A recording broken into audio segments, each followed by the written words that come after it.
I want to tell you a story. I want to tell you a story about the pig.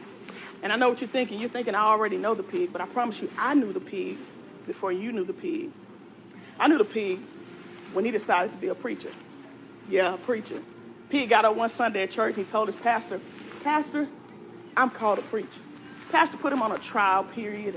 And before long, he told the pig, this is your big break. So the pig comes to church, gets into the pulpit, starts to preach. Those parishioners take one look at the pig. They all start running.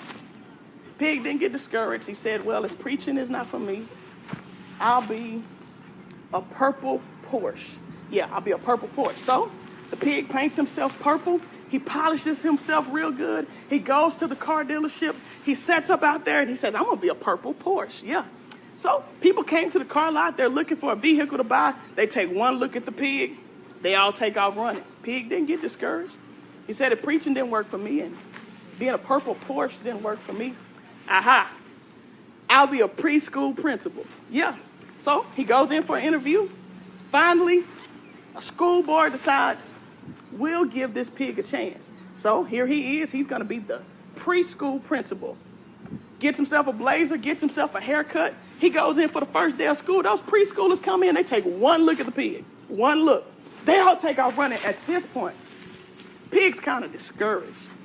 Says preaching didn't work for me, and being a purple Porsche didn't work for me, and being a preschool principal didn't work for me. But I'm gonna try just a few more things, and if they don't work, I guess I'll just lay here and die. At this point, the pig is at a crossroad in his life. He decides, I'm gonna go just a few more places, just see what happens. So then the pig decides, I'm gonna go to the pot, I'm gonna go to the pan, and I'm gonna go to the pit. So he gets up the next morning, pig goes by the pot, pig goes by the pan, pig goes by the pit, and all of a sudden, to the pig's surprise, all of the people who ran from him now run to him. Pig realized that his success was not based on what he was, but his success was based on where he was. Because here's the truth of the matter, guys. You can be the brightest crayon in the box, but you are worth absolutely nothing in a bowl of chicken spaghetti.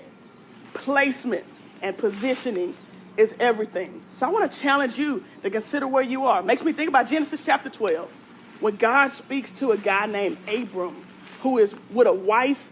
He's well off, and he's 75 years old. But in Genesis chapter 12, God says to Abram, leave from your father's house, leave from your home, leave your country, and go, watch this, to a land that I will show you. And so essentially what he does is he tells Abraham, I want you to go somewhere. I'm not even going to tell you the destination. I'm just going to tell you to leave where you are. And if you read it in your spare time, Genesis chapter 12, you'll see that God tells Abram, he's not Abraham yet.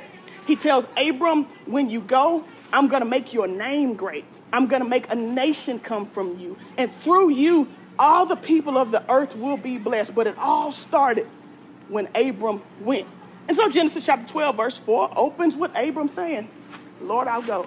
And he does just that. And now you know Abraham, the father of the faith. You pray in the name of Abraham and Isaac and Jacob. You quote that all through church. Why? Because when he was 75 years old and God told him to go, he went. And so I want to challenge you to not get comfortable stagnant and to not get comfortable where you are. Don't let your life end on a plateau. If you want to leave behind a legacy and you want to be remembered more than 30 years after you die, maybe that all depends on your next move.